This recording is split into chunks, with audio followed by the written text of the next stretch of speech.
Welcome to Focus Basics. This is day 5 of 5. So for the past 4 days, we've been defining focus as keeping your attention pointed towards one specific area. We've gone over attention as mental energy. We've talked about the attention age. We talked about how to keep that focus and keep your goals in mind.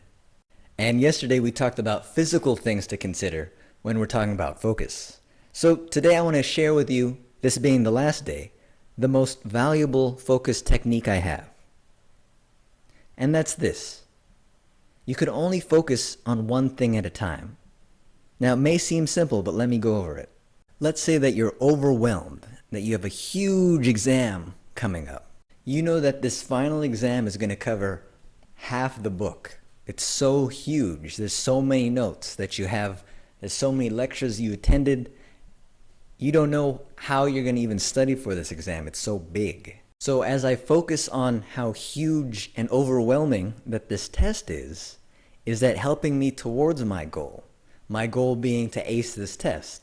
Not necessarily. It's actually hindering me because I feel like procrastinating. I feel like holding it off. I feel like a big weight is on my shoulders. So when I ask the most valuable focusing question, how does what I'm focusing on now moving me towards my goal?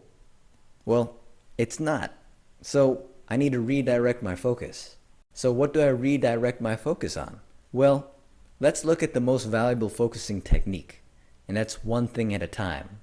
So what's the one thing I can focus on right now that'll move me towards my goal of acing that exam?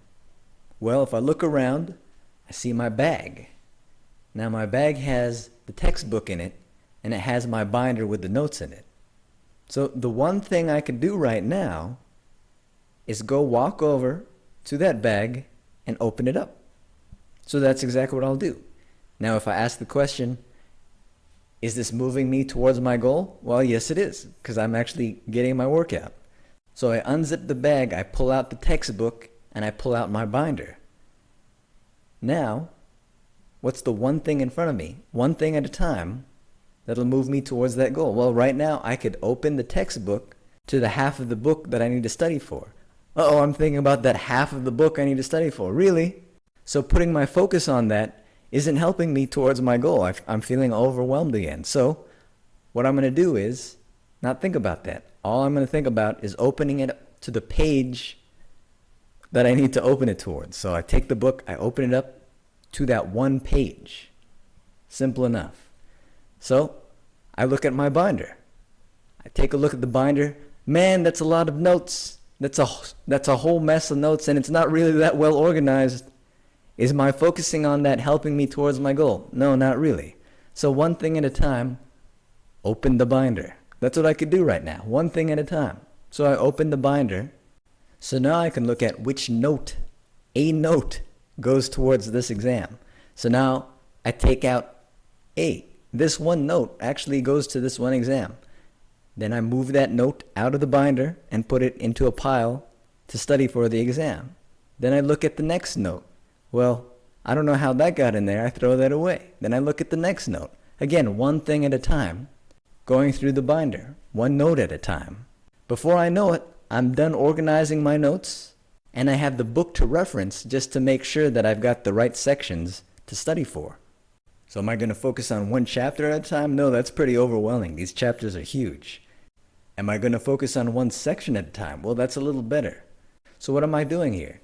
I'm looking at one thing at a time and constantly asking the most valuable focusing question, which is, how is what I'm focused on now moving me towards my goal? And then constantly reminding myself about the most valuable focus technique, one thing at a time. If you constantly fall back on the question and use this technique, I guarantee you'll be done with less time, less effort, and do a better job at it. One thing at a time. Of course, this basic training is just a tip of the iceberg. If you're open and willing to try more powerful tips and strategies to becoming a highly effective, highly efficient, ninja-like student, see you inside FastStudySkills.com.